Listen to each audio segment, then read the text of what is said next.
Okay. Can you folks hear me now? Neither of you. Okay. Okay. How about now?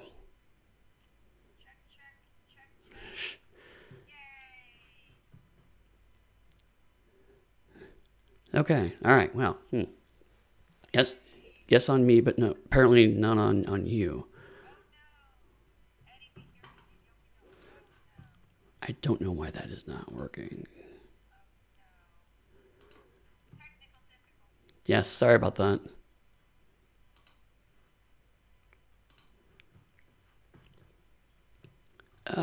You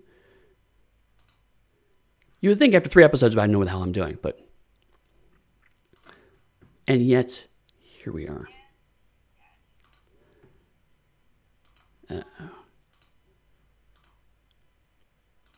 Okay, how about now?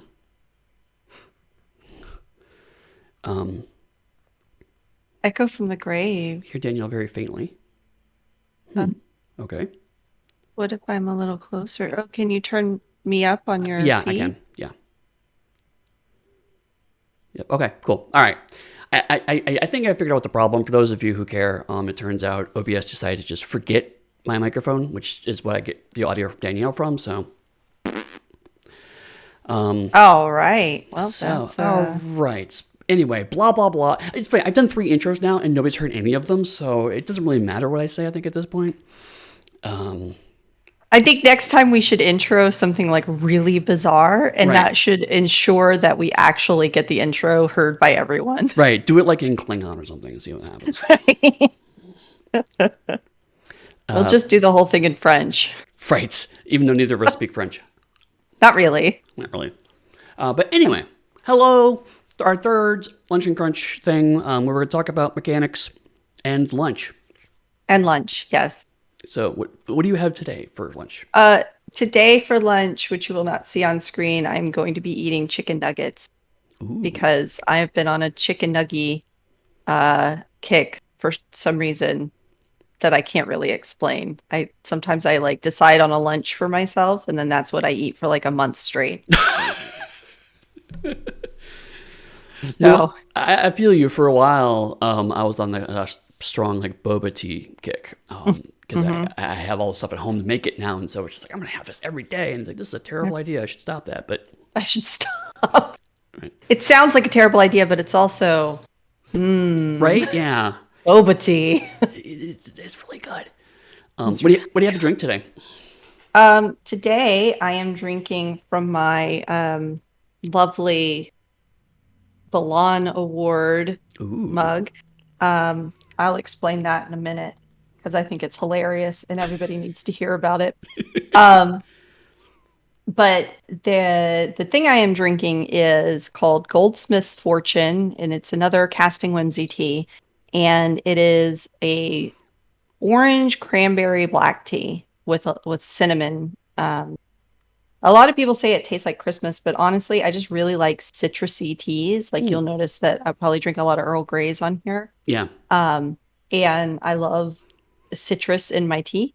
And so this is the overwhelming flavor of this tea is the orange in it, with hints of cranberry and cinnamon, but mostly orange. And it's honestly very lovely because it's a black tea with that like orange citrus, so not the like bergamot has its own citrusy flavor, but the orange citrus is just well, orange is my favorite fruit, so there we go. Actually sounds really great. I love this tea so much, so I may be drinking it more than once, but I've got a lot of teas to go through on the show, so we'll see if I circle back to anything. What are you drinking? So today, sadly, I had plans to make tea and then didn't, for reasons no reason whatsoever. I just forgot. So okay. I did make some homemade iced tea. Okay, well that's fine. And also I have a bagel with cream cheese and salmon. Nice, yum for lunch. Yes. Sounds delicious. So I Look at made that. one thing. I can make a tea or I can make a lunch. I can apparently do both on Yeah, 2 days. I'm about the same. Yeah, like I can't really do both. So the Milan Award, Yes. there's a story behind this, and the first part is the Milan part will tell this story, which is that there are some people who don't like Onyx Path Publishing. That's fair. It's true. Some people don't like us. I honestly don't care. But one of the criticisms that comes out every now and then, which is ludicrously silly, is that Rich Thomas went on an Italian cruise or an Italian vacation, and that is always up for debate on whether or not it was a cruise or a vacation or a European like jet setting vacation. Like who knows what it was in this person's mind, but what it actually was that there was an Italian convention that flew Rich Thomas there because he is a famous Magic the Gathering card artist, Right. and they wanted him as a special guest at their convention, and so they paid for him to go there. Otherwise, the man is not making enough money, as the rest of us, not making enough money for just jet setting to Italy for no reason. Right. But we all thought, that such a claim was so ludicrous that wouldn't it be amazing if we all like just went to Milan together? And so it became the joke that like of course, Rich went on this Italian cruise. We all went. Right. We all went to Milan that one time, don't you remember?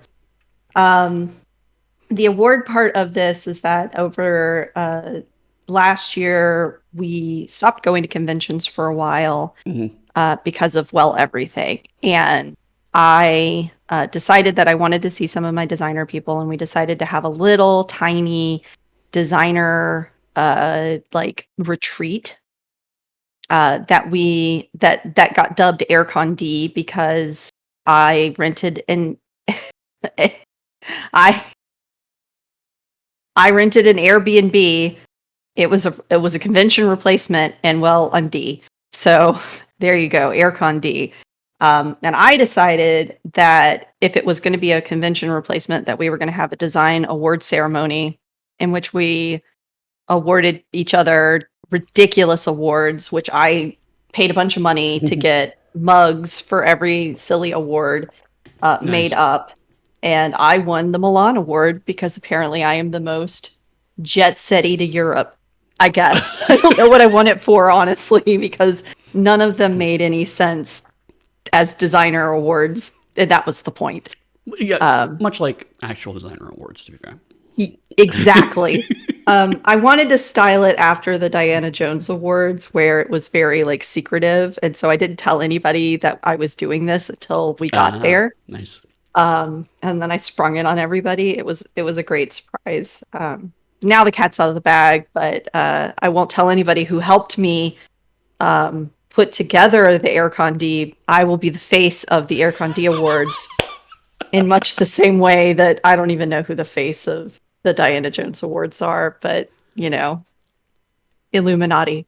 Yes, the secretive powers behind the bullshit awards. Yes. That's amazing. That's amazing. I can't even think of a segue into our topic from that, but that's just awesome. So that's what it is. So last time we talked about subsystems and kind of how you use them to build onto core resolution systems. And we started touching on how those things can kind of emulate genres and different kinds of gameplay. And so we thought today we would talk a little more about the specifics of that, like what do we mean by genre conventions, and how different games can dial that in different ways, and even how Storypath dials that in different ways. So I guess to start, when I say something like genre conventions, Danielle, what are you thinking about as a designer? When I think of genre conventions, I'm thinking of are we talking horror? Are we talking fantasy? Are we talking, you know, what kind of genre of game are we talking about? Mhm. Science fiction. And a lot of that has to do with setting, clearly, Right. but there is some aspect of mechanics that make the genre like sing. Mhm. Um, like I wouldn't include a magic skill in a sci-fi game Right. unless it was a magic sci-fi game, Right. Like right? Shadowrun or whatever. Yeah. Yeah, like Yeah. Shadowrun, right? Where those two things were in the same game together. Mhm. Um, and I wouldn't include hacking in my fantasy game. Not normally, not Right. unless there was something very specific that could be hacked, or there, again, Shadowrun. Mhm. Like this, the blend of it, right? But like, I wouldn't include hacking in my post-apocalyptic game either, Right. right?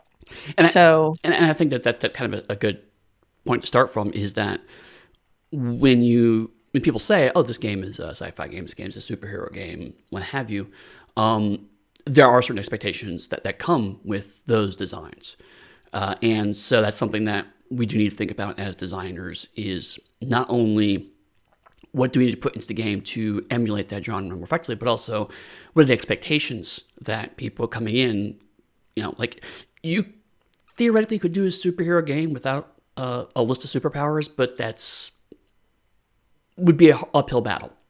A lot it of would be. superhero games expect a pretty meaty list of superpowers you can draw from or build from or what have you, for example. Yeah, I mean, even in, a game like, I'm going to pull outside of OPP, but like a game as sleek as, say, like Masks, Mm-hmm. which is, a teen Titan style superhero game. Mm-hmm. And sorry, my cat is to be playful in the background. I don't know if I y'all hear can like see tiny, her. tiny squeaking, squeak, squeak, squeak. Yeah, this the tiny squeaking, and I don't know if y'all can see her back there. She's got a little squeaky mouth. We did see a pounce. Yeah, she has just decided this is the best time for that. Anyway, even masks in the playbooks, every playbook includes a list of your moves that are your super moves. And they're not, your powers, like you write down what your powers are, and your powers mostly work. Um, and but it's not a long list of powers that you have, but you still define what you're capable of. Right. And you still have moves that utilize your powers in ways that make sense for each playbook, Mm-hmm. because you can't run a superhero game without knowing what your powers are. Right. Like that's part of being a superhero. Mm-hmm. But again, you bring up that because like for that kind of Teen Titans style game, a lot of teenage superheroes usually have a power, right? Yep. Um, Whereas the kind of default superhero game, like Aberrant, for example, generally has a wider suite. Right. And so that's a way that we can, these similar games can start to feel different, even within a genre convention. Yep. Similarly, you could do things like, let's say, Trinity Core versus something like They Came From Classified. They're Right. both games that, on some level, have action espionage at their core, but because one is focused on modern day TV thrillers and one is focused on 60s spy films, even mechanically, they're kind of pinned similarly, but the way that they're presented, you start to get very divergent experiences, even using a roughly similar set of genre conventions. Well, roughly similar set of genre conventions, and they're run roughly by the same engine, right? They Mm-hmm. both Yep. use Storypath, but the tweaks made to Storypath between Trinity Core and Classified create an entirely different game experience. Even, any of the They Came From games have just a couple of tweaks, an extra subsystem or two, but those extra subsystems, just like we talked about subsystems last time, those extra subsystems create a feeling that is so very different, right? Like your game of Trinity Core is probably going to be mostly serious.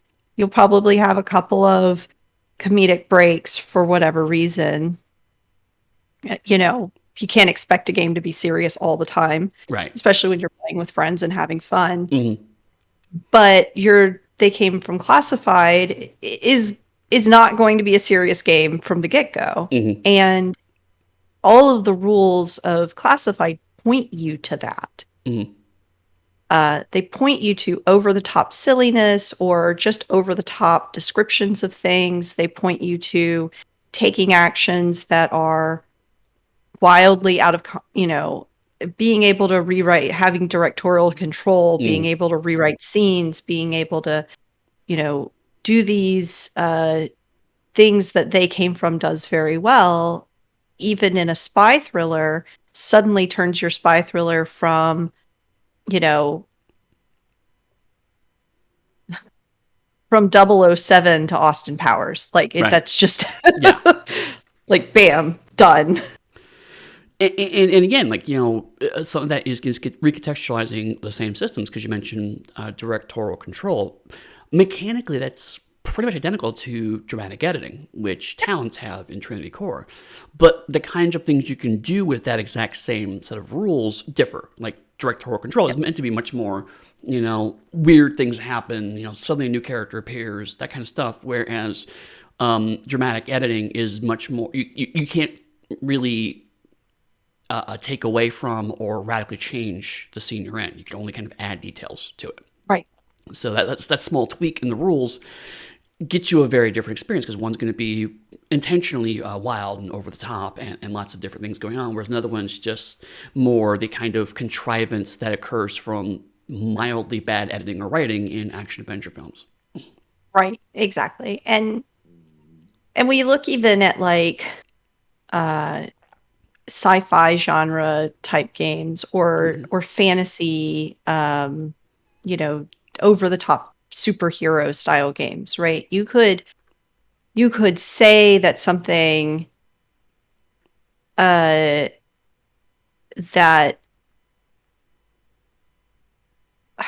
like, sorry, I was reading about the Inspector Gadget or Get Smart, right. which Classified honestly is Yeah.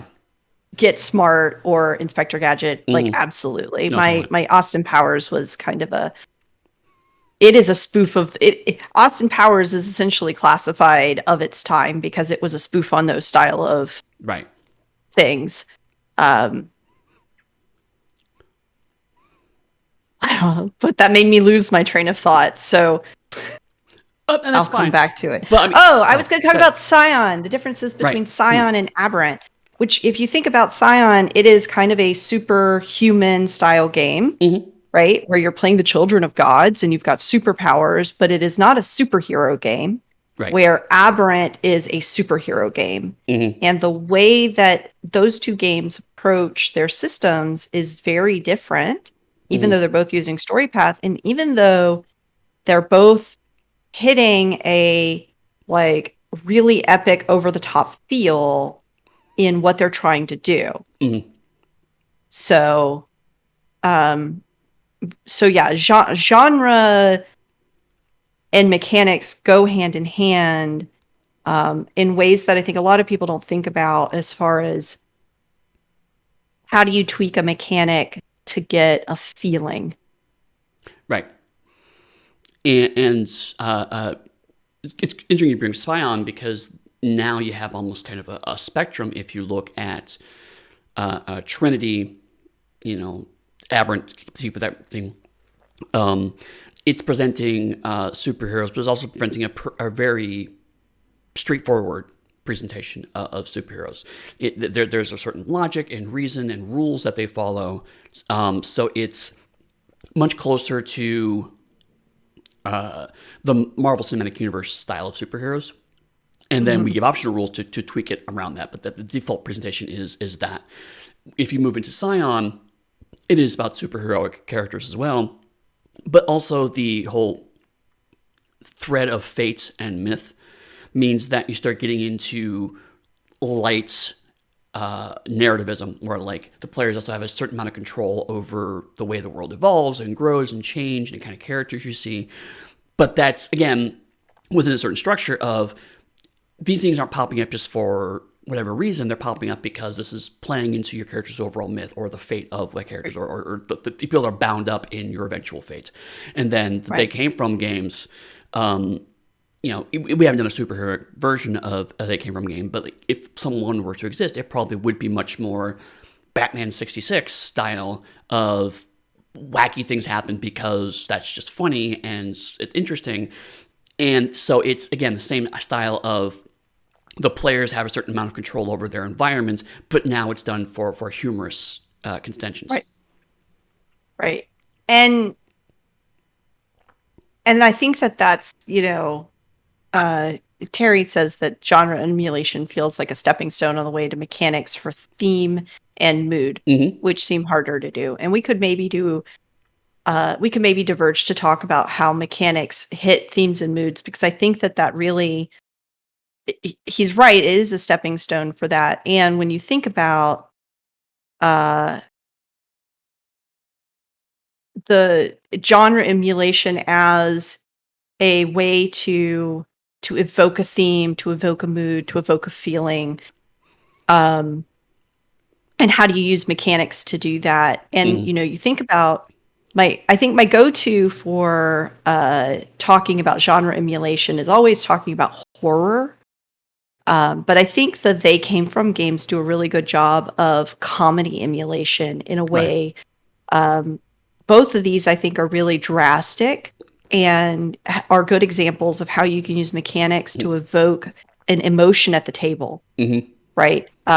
So when I think about horror games, and, we have a lot of horror games under our belts here at Onyx Path, the uncertainty of what will happen to your character, the personal drama of your character having something terrible happen to them because of your actions, right? The inevitable consequence of your actions are a great way to evoke some horror elements. But they also just the when you think about things like Eldritch horror, of like just the finding out too much information is terrible for you. And sometimes nothing you can do can stop the impending doom from happening. Right. And so you have mechanics that kind of keep your characters down and don't ever let them really fully succeed at a thing. And often, they have failure as a pretty standard part of the action of the game. And failure often leads to more complications, but not in like a high adventure fail to succeed kind of way, so much as that noir feeling of, when you get a success, it feels really good because you're not used to them. Right. Yep. Where comedy emulation is a lot harder, in my opinion, because you can't tell somebody what's funny. Right. You can't just say, and this is how you be funny. You just have to provide tools that people will pick up and use in a funny way. Yes. And you can definitely allow comedy genre emulation by providing a bunch of tools that feel out of sync. Right? So the director, the director input, or the, taking directorial control in the They Came From games can be used, but they're always used in a way that creates a silly situation or a funny situation. And they never are used for, and now let's make this more serious. Right. I mean, I guess you could if you wanted to, but all the examples and all of the abilities add a level of humor to your game. And the descriptions are humorous. Even though the game itself likes, the characters are trying to be played straight. The characters think that they're legitimately going through whatever they're going through. But their situations are ridiculous. Right. And that's funny. But we can't tell people how to be funny. We have to just give them tools to be funny at the table. And that is, that's pretty important in a lot of genre emulation, is that the mechanics give people tools to emulate that genre at the table. So, when I think about certain horror games that I think do horror really well, I think about games that have a lot of mood tools that set an atmosphere of horror in the game. Hmm. I think about like Dread, Yeah. which you literally play in the dark, and you're doing a thing. Well, you don't necessarily play it in the dark, but you're doing a thing that is like anxiety inducing, right? Right. You're pulling Jenga tiles, Hmm. which is always anxiety inducing. Of, oh no, is the tower going to fall? Hmm. When you play 10 candles, you turn out all the lights, you light some candles, and every time a scene ends, you blow out a candle. It just gets darker and darker and darker until all the lights are out and everybody's dead. Hmm. That evokes a feeling, Hmm. right? And it's creepy, and some of those games don't translate well online. Some of them do, Hmm. because of that like atmospheric thing you're trying to build. I think that it's easy to look at those games and be like, well, of course that's really hitting the genre. Right. But the reason it's hitting the genre is because the mechanics are evoking a feeling. Hmm. And I would even argue, for the examples you gave, the entire game is geared towards evoking a specific feeling. Yep. Absolutely. But I think it's really important that you mentioned context, especially for humor games, is really, really important. Because while there's been refinements that they came from point through the 4 games that we've done so far, the 4th one coming out soon, of the 3 games that we've talked about more, each of those also hits a slightly different style of humor. Like They Came From Me to See is campy, goofy, wow, these films are bad, fun, and really making fun of how terribly designed they are and how they're inconsistent, they don't make sense. They Came From Beyond the Grave is more making fun of the melodramatic nature of 70s heightened horror. Right. It's everyone's acting very, very serious, and then suddenly there's a improbably large fountain of blood coming out of someone's chest.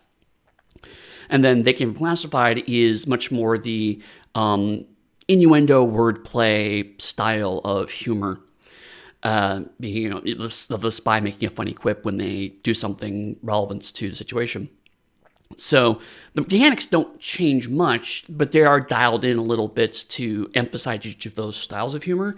But you're right, most of it is just the rules are written and the examples are written, all kind of show this is the kind of humor we're showing you in these games. Right. And it even goes to their art and whatnot. But also, to touch on something that someone mentioned in the chat as well, the omission of mechanics can also set a mood. Yep.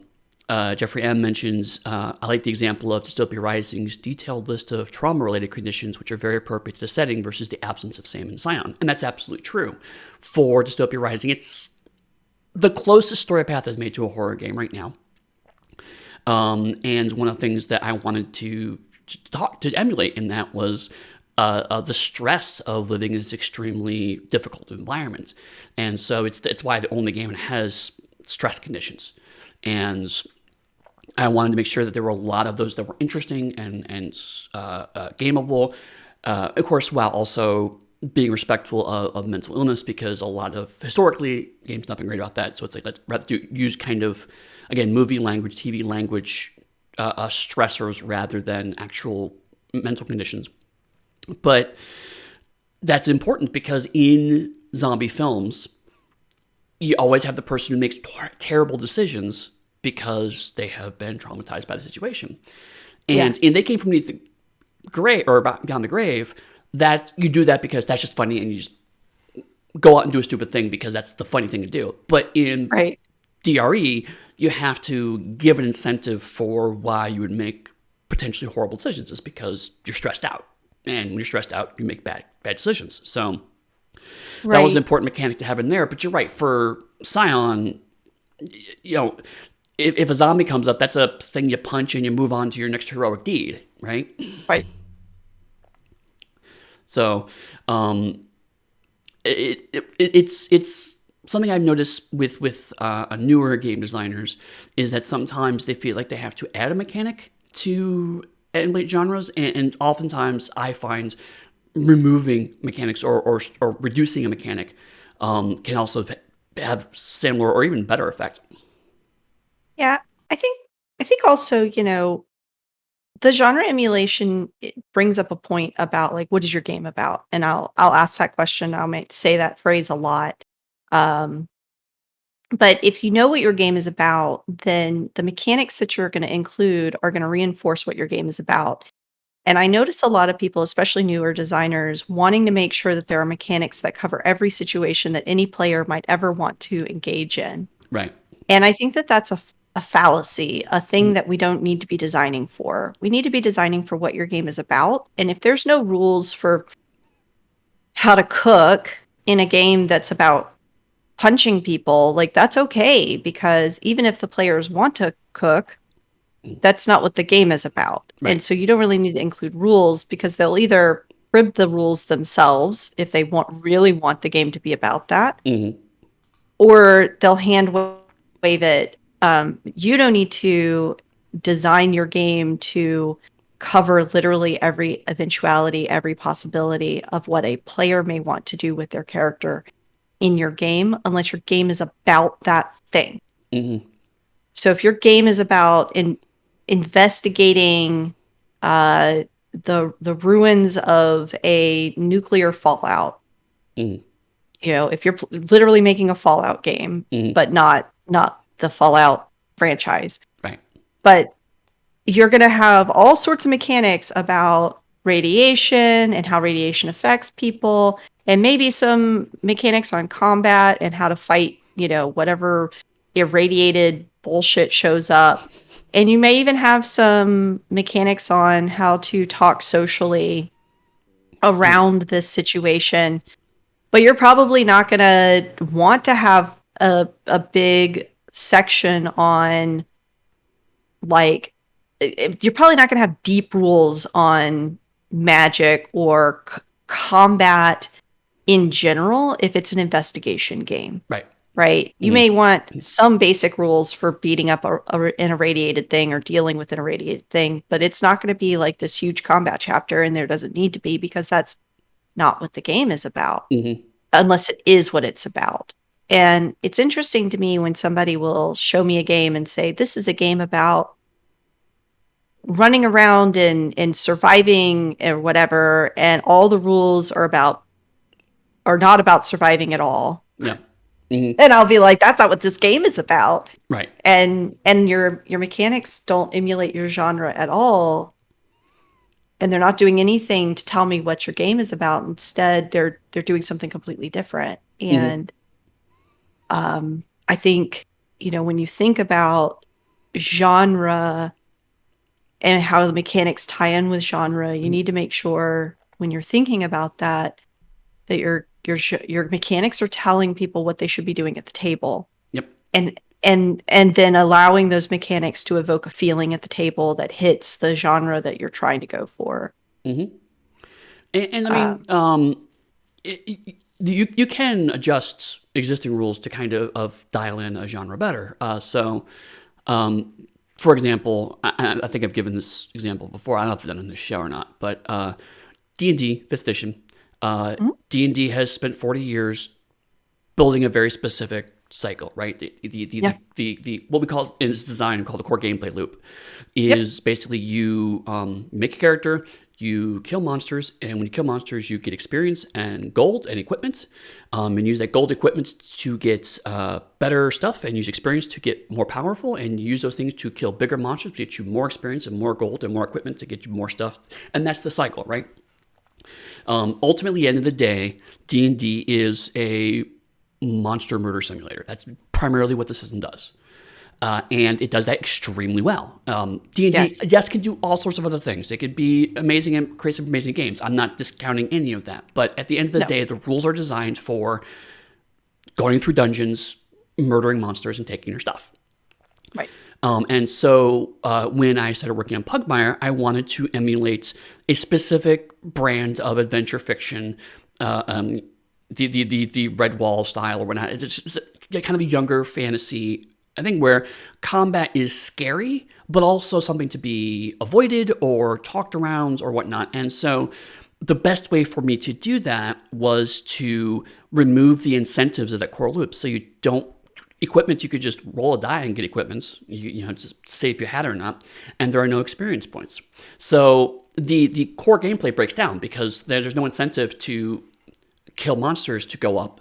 Going up is just whenever the story ends. So telling good stories is the incentive. The core gameplay loops now go off, have an adventure, go up in level, have more cool stuff to have even bigger adventures, to go up in level to have even bigger adventures. And that's the new gameplay loop. And that was not done by adding mechanics. That was done by removing 2 key mechanics and throwing them away in Pugmire. Right. And when I think about, like, we haven't done anything like strongly fantasy yet for Storypath, but in Anima, we have essentially a cyberpunk game with a fantasy game in the middle of it.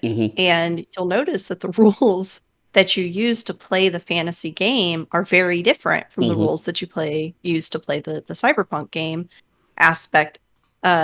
Both because we wanted to make sure that there was a differentiation between when your character is in the game and playing Anima versus when your character is in the world and running around Cascadia. But also because to emulate a fantasy MMO, the rules of Storypath needed to be very different. Right. They needed to, not very, very different, but they needed to be different enough so that your characters have the feeling of they have powers, they have abilities, they have the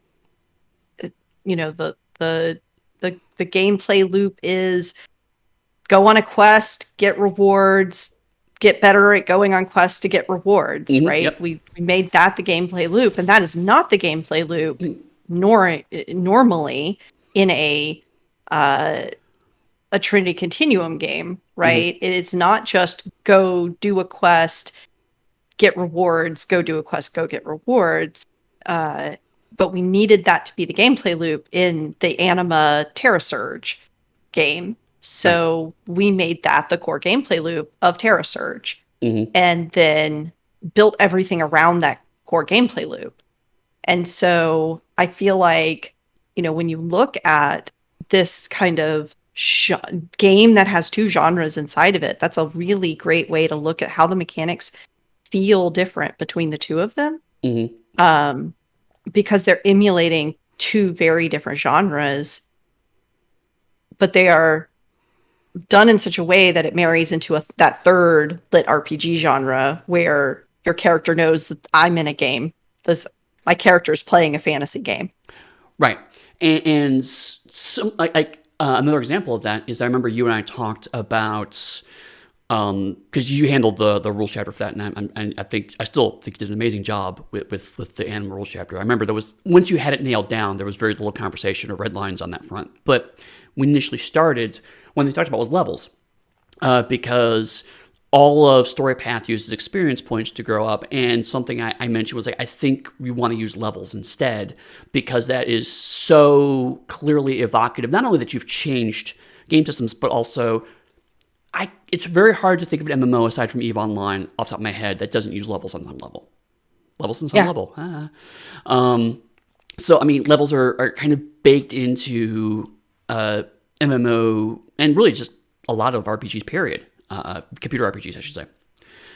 Right. So it's like how do we find a way to work that in that doesn't feel shoehorned in? And so just turning levels into basically a resource you spend to build your character still gets that story path thing of you can build your character out how you want to, but also it's I'm level 70. I have spent 70 points on my character. Right. It could have just been points. It could have just been experience. Because really, at the end of the day, level is just experience, right? It functionally works the same way. It's you get a level and your character goes up in points. But by framing it as level, it sets a very different tone. Yep. Yeah, and it sets a tone, and you also don't spend it quite like everything costs a level. Right. It's just how many levels between each time you can pick up a certain thing.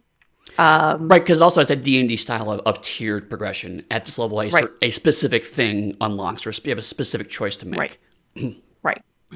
And I wanted to emulate that level of fantasy stuff too, where like some stuff is gate locked behind higher levels. Mm-hmm. And so the only way to do that is to,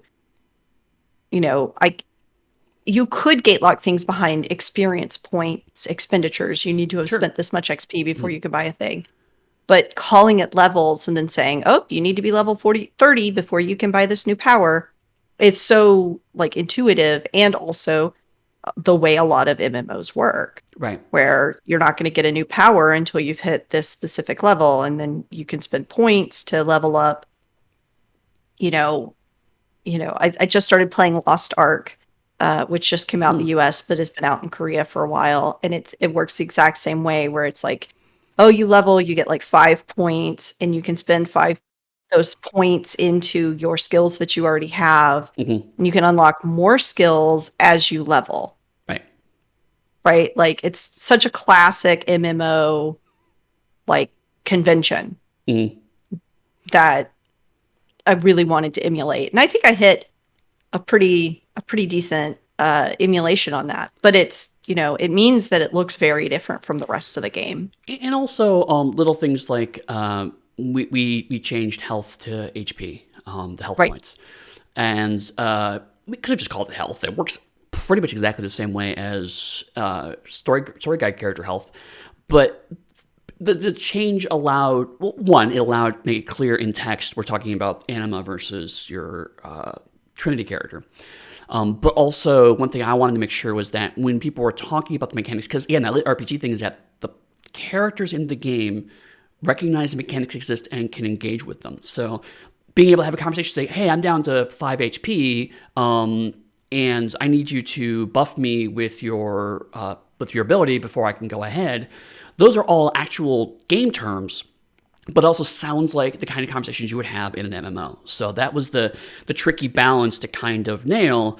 Danielle did great, but I hadn't even thought about that. But you're right, Anima is a perfect example of genre emulation, both in mechanics, but also the context mechanics are important to emulate a very specific meta knowledge of game mechanics. Right. So that's a lot. Terry kind of mentioned something in chat, which I also want to kind of pivot onto. Basically, that knowing when to remove mechanic, when removing a mechanic and setting, it seems really hard, and it is. We're throwing a lot of stuff out here, saying, this is what you can do, this is what you can do. But when I say I see younger designers do this when it could do that, Danielle and I have been doing this for a very long time, and so we have a lot of experience to be able to say, oh, actually, what you really want to do is this. But it's not bad inherently to add a mechanic to try to get genre emulation. I'm not trying to imply that, but I want to show you that there are additional levels to this, right? Like, to go back to Anima for a second, the only way to make that work was to add a whole new game system into the game. So we had a similar conversation with NWE Unleashed. It's like, in order to accurately emulate wrestling, I had to give a completely brand new game system that tied into core Storypath to make that work. And so that was a case where the only way through was adding a mechanic. And on top of that, we had to add a mechanic in and put it into a very small space because they had a whole other rest of the game to put in there as well. So it's like, let's add this in and make it as small as possible while still clear. But it's usually when you're further along in your design that you can start to see, okay, this piece of mechanics really isn't doing anything. You can probably take it off and it's not going to hurt anything. Right. Yeah. And I think that, when we think about that, it is hard to know when do you take something out, when do you add something in. And, you learn that through experience. And sometimes, there's a reason that games go through iterations, and there's a reason that there's first editions and then there are second editions, because a lot of designers do a first edition and think, this is the best I could do at this time. And then you get experience. And then 5 years later, you're like, I could do this way better now.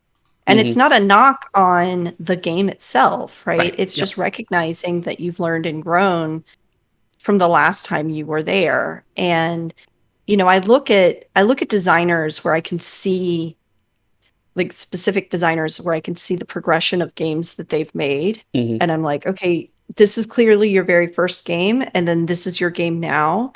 And and while the very first game was still really good, the game you have now is like amazing, and it's such a clear refinement of sorry, Terry calling me Crunch Doc.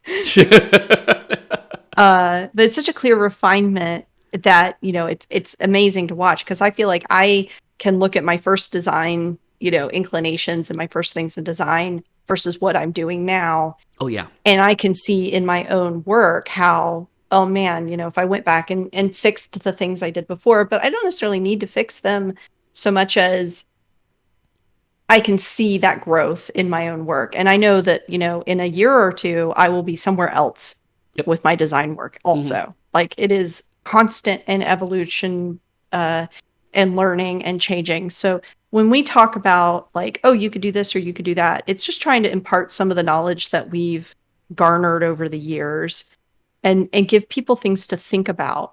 When you're thinking about what am I, when I'm designing my game or I want to hack a game, right? Like, if you want to throw something up on the Nexus for They Came From and you want to do a little supplement, and you're like, okay, well, I want to do the 4 colors, like a small 4-color supplement for They Came From, right? Which I think you can do. I don't know, actually. It's been a while since I've looked at the community content rules. I don't know what the community content assume rules you are. can't, but go check it out, and maybe you can. Assume you can't, but say you wanted to, right. But and you're working on this, or you want to make a specific movie for They Came From Beyond the Grave that you make a little supplement for. Yeah, like Michaela made a Christmas movie supplement, for example. Right. So you want to make a very specific movie supplement for something. Then I think thinking of these things of like, okay, well, what's the base game mechanics? And then how do I hit the specific genre I'm trying to emulate? And this is just kind of tools to help you say like, well, what could you take out of base game that might change it? Or what could you add to base game that might change it? Right. So for me, the metric is whenever you present a system for something, let's go back to Danielle's point about people saying what a game's about versus what the rules tell you the game's about. If you're spending a noteworthy amount of word count to explain rules for something, what you're telling the reader is this is important to the game. Yes. And someone in chat mentions the idea of hit points, for example. It's like hit points are a resource and you don't really understand the physical trauma or harm of losing hit points. It's because D&D doesn't care about that. So it spends no word count on that. Is it a resource? Whether you are at 100% hit points or 1% hit points, your character changes not one iota. It only matters when you are at 0, and then the rules change. And now we have saving throws and death saves and the game's okay. So how you die is something the game wants to be clear. And also it's not just you hit 0, dead. It's you have death saves and there's powers that tie into that, whatnot. So there's a whole subsystem for how you die. Whereas something like Dystopia Rising, for example, there is an entire system for coming back from the dead and how you die too. There's an entire chapter about that because you can come back as something that is or is not a zombie. If you haven't read Dystopia Rising, I won't go into too much detail about that, but ultimately, you can play your character. You can die a few times, theoretically, before you're unplayable. And so that's important to the game. The idea of coming back and being different matters. So we have to spend a lot of word count on that. So if you wanted to make D&D a game where things like harm and trauma matters, then you are going to have to add more rules onto hit points to make that front and center. And D&D itself kind of dips in and out of this. Like 4th edition had a concept which I'm going to be a 4th edition apologist. I actually like 4th edition. I think 4th edition from a design perspective love 4th edition. Is fantastic. And one of the things that I wish they kept was the idea of bloodied. The idea that, when you hit 50% hit points, things change. I love that. Now, all the rules written around it are tied into video game style things where it's like you're bloody and you get more powerful, or a new power unlocks, or the boss monster has a bonus attack. Whatever. That's what they use bloodied for. But you could use bloodied for something else. Like, okay, you're at disadvantage for physical attacks or what have you because you're more injured than before. Those rules can be adapted and adjusted to emulate genre differently. But if, to counterpoint, let's say you're making a game about musicals, right? You probably don't need a combat chapter. What you need is a detailed resolution of how music shapes and modifies the game. So, like, when you do West Side Story, it's not about defense and attack rolls and stunts that add to your combat. It's going to be based primarily around performance and how those stunts and enhancements and whatnot allow you to win the conflict-involving song. So you can ditch probably your entire combat chapter and funnel it into a different robust system. Mm-hmm. Rap battles. Yeah, absolutely.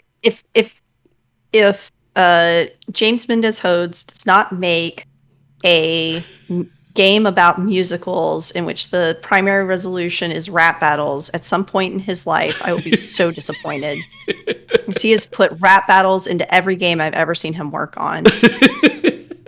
And they're great. They're fun. They're great. They're fantastic. So we are getting close to time. But if folks have questions, feel free to put them in the chat. We've been trying to hit all the ones we've seen so far. If you could put a question in front of it, that helps. But we have a small enough chat that I think we can just kind of keep an eye on things. Yeah.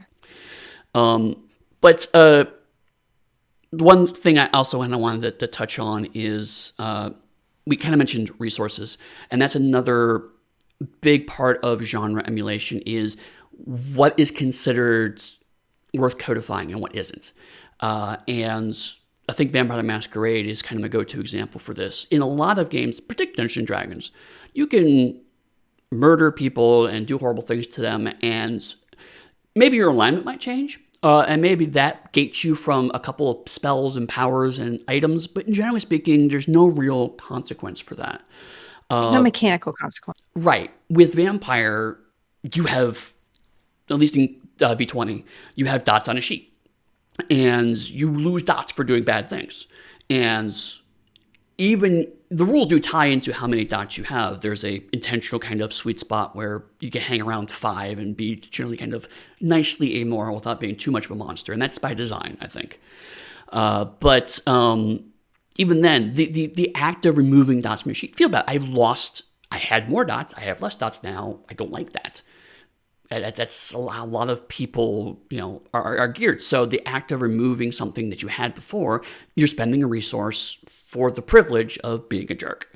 And that ties very much into Vampire the Masquerade. Werewolf encourage you to be a murderous, bloodthirsty beast. So that there isn't a morality in Werewolf the Apocalypse. And that, again, by design, that would detract from the nature of the game.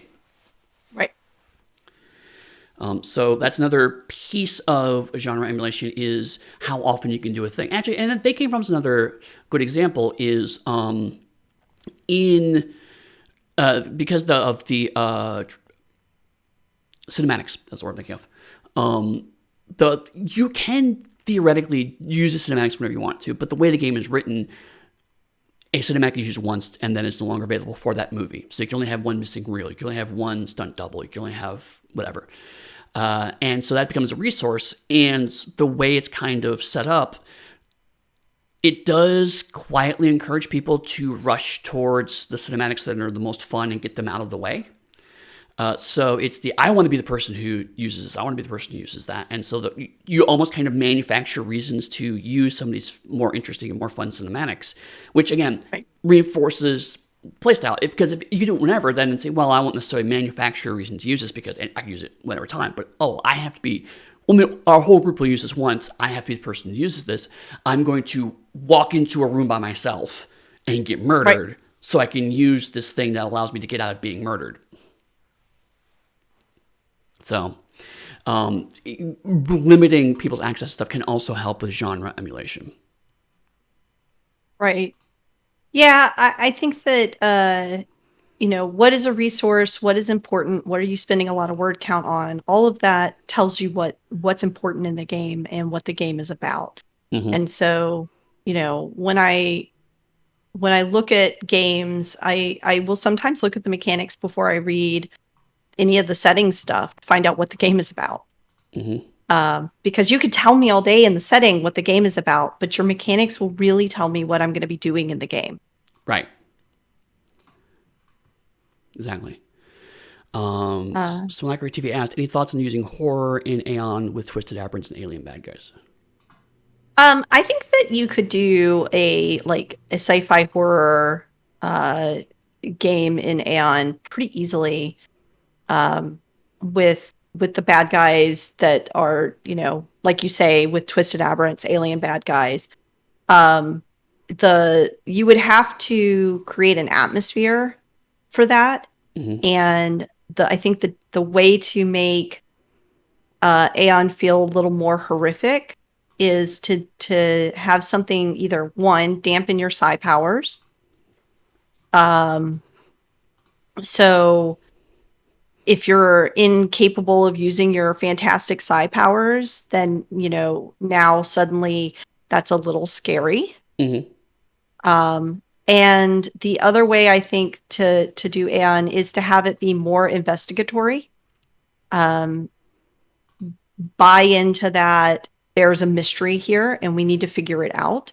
Mysteries always lend themselves well to horror, where you're uncovering secrets, Right. and finding out weird, strange information until you finally make it to whatever the horrific thing at the end of the bread trail is. Mm-hmm.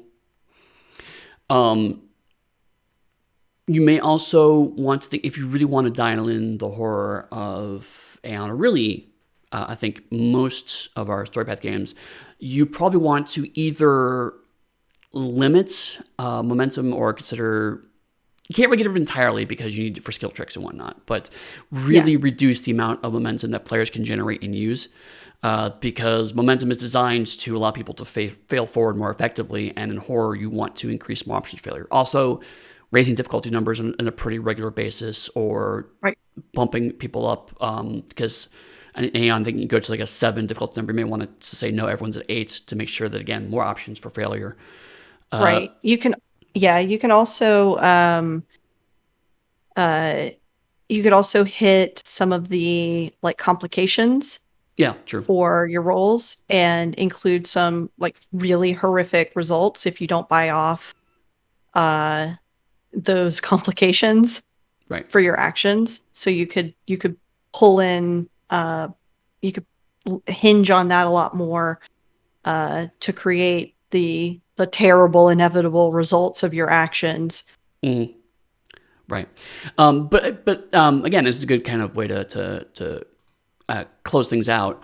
Storypath, we've always known about the Storypath, has been designed for a certain amount of action adventure competence. We assume our protagonists are generally good at their job and decently okay at anything they try their hand at. So as a result, you're going to get certain kinds of output and outcome. If you want to change a little bit from that, again, if you want to add a horror level to something like Aeon, it's possible. You can dial those mechanics around a bit.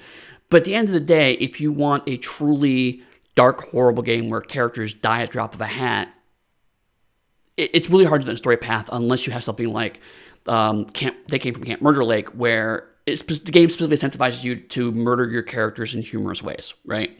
Right. So you have to kind of bolt something on saying, okay, this is fun and interesting, let's do this now. But the game's not going to do that well. In the same way that if you want to have D&D where combat is not at all a concern, it's possible, but you're going to have to jettison large portions of the game because so much of it is based around combat, or recontextualize it is the other thing. There is only so far you can bend a game before it's just unsuitable to emulate a genre that's too far deviant from the original design intent. Right. That's genre conventions.